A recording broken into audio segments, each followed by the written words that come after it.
During cockpit preparation, the only check associated with the flight controls is to ensure that all flight control computers are in the lights out configuration.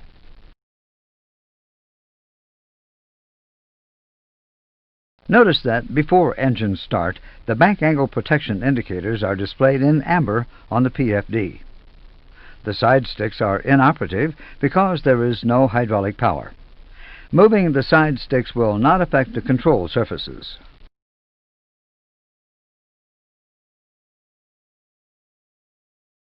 The side sticks become operable after first engine start, as soon as hydraulic power is available.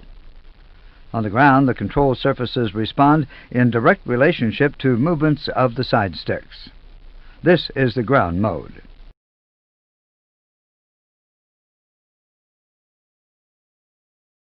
After engine start, the ground spoilers are armed by pulling up on the lever. A white band appears around the base of the speed brake lever. A green memo, "Ground spoilers armed," also appears on the engine warning display, indicating that the spoilers are now armed.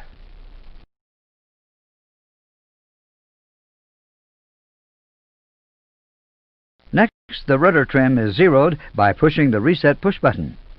Reset the rudder trim.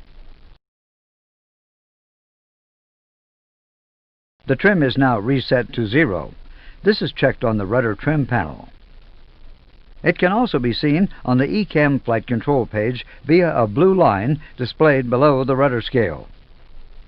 Note, the rudder trim switch and the reset button are disabled when an autopilot is engaged.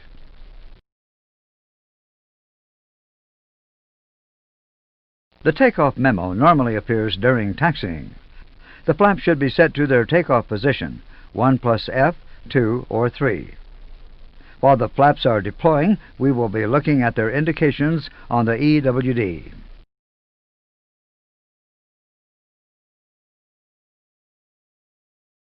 As soon as a flap selection is made, blue markers appear on the engine warning display to show the selected flap and slat positions.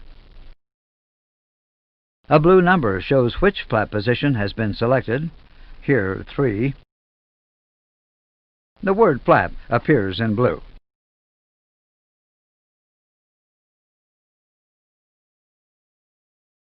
Also, as soon as a flap selection is made, the current flap and slat position green markers move. The green labels S and F appear.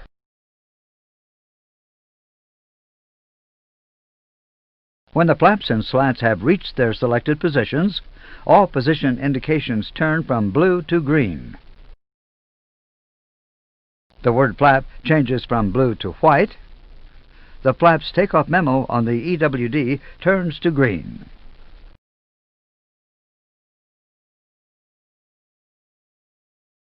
Takeoff trim is set manually using the trim wheels.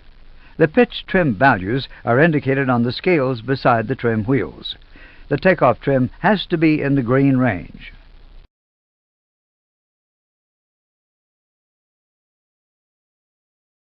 The pitch trim position set may be seen on the ECAM flight control page during the flight control check when taxiing, if required. The after-start sequence for flight controls is complete. When the flaps are extended, the ailerons are drooped by about 5 degrees in order to increase lift. The aileron indices are now pointing to a small white square, which represents the new neutral position.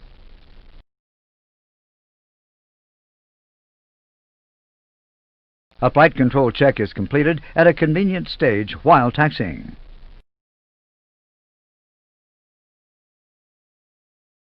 On the PFD, the combined side stick deflection indicator is displayed as a white cross. The cross only indicates side stick deflections and does not indicate control surface position. Now that the aircraft is hydraulically powered, the green tick marks for bank angle protection have also appeared, indicating the aircraft is in normal yaw.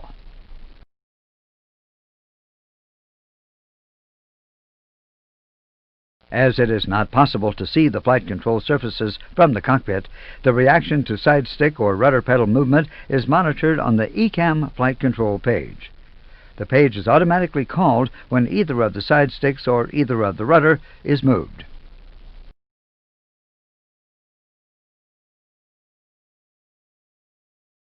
The captain normally checks his side stick first, while the first officer checks for proper indications on the PFD and flight controls page.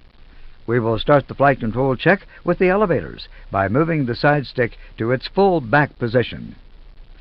Move the side stick.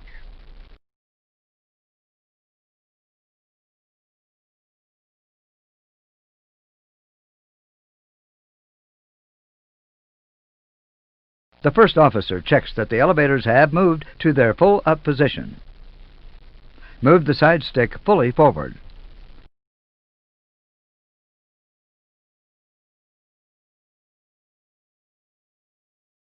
The elevators have now moved to their full down deflection.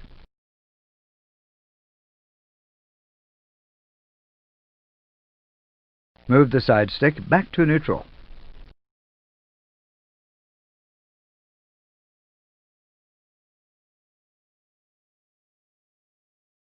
With the side stick neutral, ensure that the elevators have returned to the neutral position. The flight controls are working in pitch.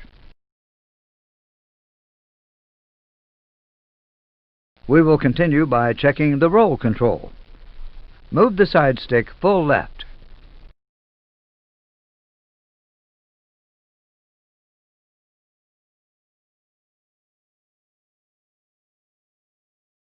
You can see on the ECAM that the left aileron has moved fully up. The right aileron has moved fully down. The roll spoilers on the left wing have extended. Move the side stick full right.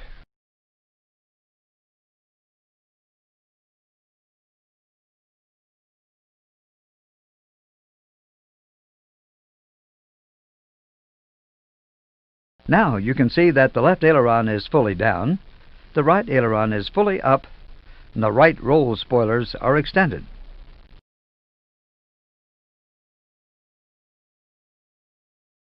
Move the side stick back to neutral.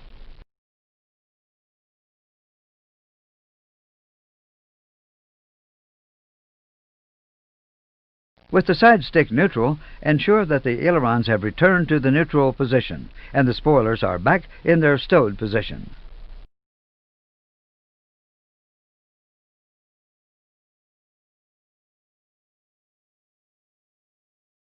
Now we will check the rudder. Before testing the rudder pedals, you need to press and hold the rudder pedal's disconnect button on the nose wheel steering handle to prevent any unwanted steering inputs. Press the pedal disconnect button.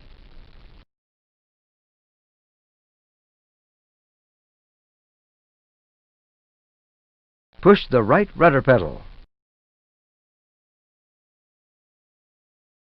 The rudder has moved to its full right deflection, so you should now push the left rudder pedal. Push the left rudder pedal.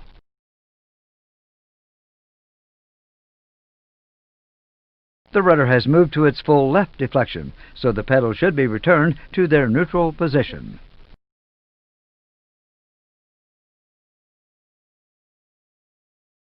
The rudder has returned to the neutral position. Now the pedal disconnect button should be released.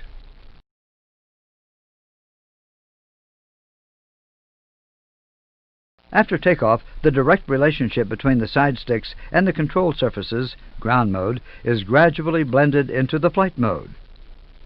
In flight mode, the pilot, using his side stick, will set an aircraft attitude. With the side stick released, the flight control computers will maintain this attitude.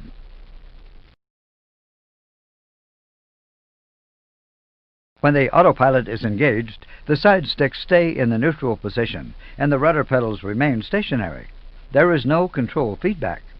Side loading on the sticks is increased to prevent inadvertent disconnection of the autopilot.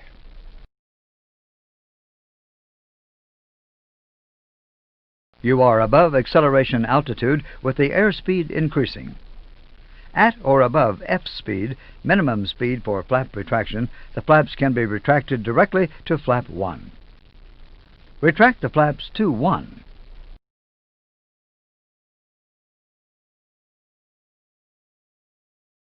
Flap 1 is now set. Notice both slats and flaps are extended to the first position. This is 1 plus F configuration.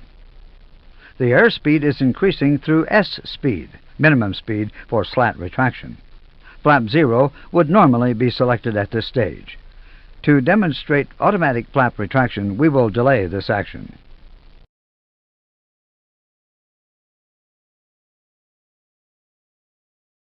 At 210 knots, the flaps will automatically retract to 0. There is no automatic slat retraction, therefore the slats remain in position 1. This is called configuration 1. Now retract the slats.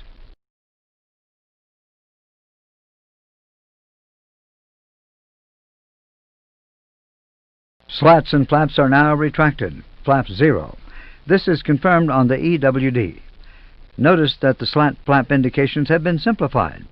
With all devices retracted, note that the slat flap indication has changed to a simple wing symbol.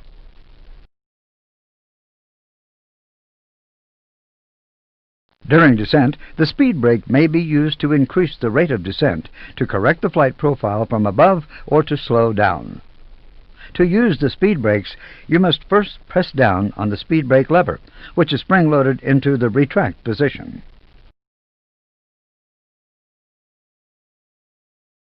The speed brake lever can now be moved rearwards to any position, depending on the amount of drag required. On the 320 with the autopilot engaged, the maximum speed brake deflection available is approximately half, even with the speed brake lever moved fully back. The speed brake retraction rate is reduced when flying at high speed. The 319 will allow full speed brakes even with the autopilot connected, since the full speed brake deflection is approximately 1/2 that of the 320. Move the lever to the 1/2 position. The ECAM wheel page has been called up to show you the speed brake indications. The indications are also shown on the ECAM flight control page.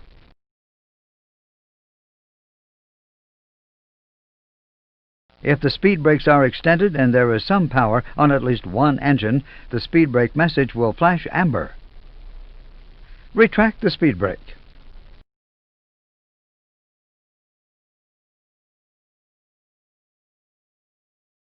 The spoiler retraction can be confirmed on the EWD by the absence of the speed brake memo message.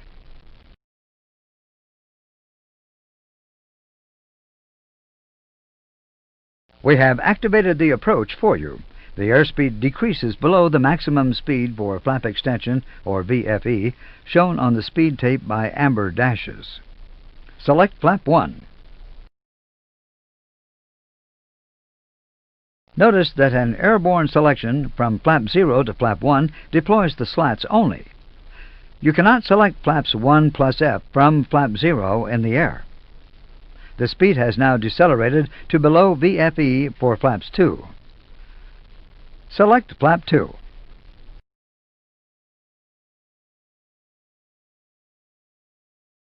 Flap 2 is set.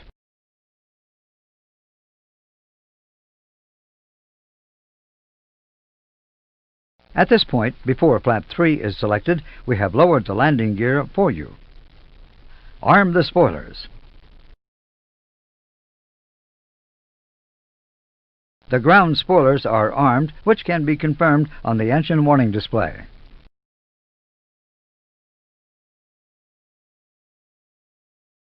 Notice that as the landing gear is down and as we are below 1500 feet AGL, the landing memo has appeared. Since we are below VFE, flaps 3 can be selected. Select flaps 3. Flaps 3 are set. The normal configuration for landing is full flaps. Flaps 3 are used only under abnormal circumstances. Select full flaps.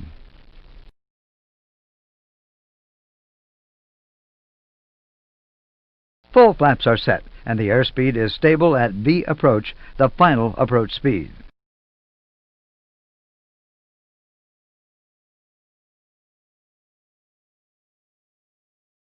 The aircraft is now fully configured for landing as confirmed by the green landing memo on the EWD.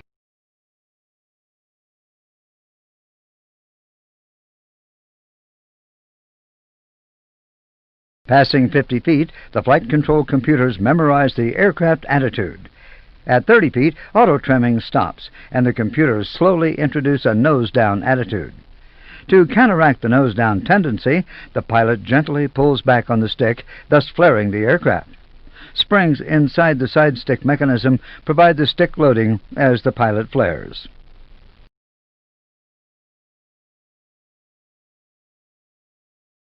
At touchdown, with the main landing gear compressed, the ground spoilers deploy automatically as soon as the throttles are at idle or reverse. Spoiler extension can be monitored by the pilots on the ECAM wheel page. Note, if only one main landing gear is compressed, the ground spoilers will extend partially, thereby decreasing the lift and allowing the other main to touch down. Ground spoilers will then deploy fully.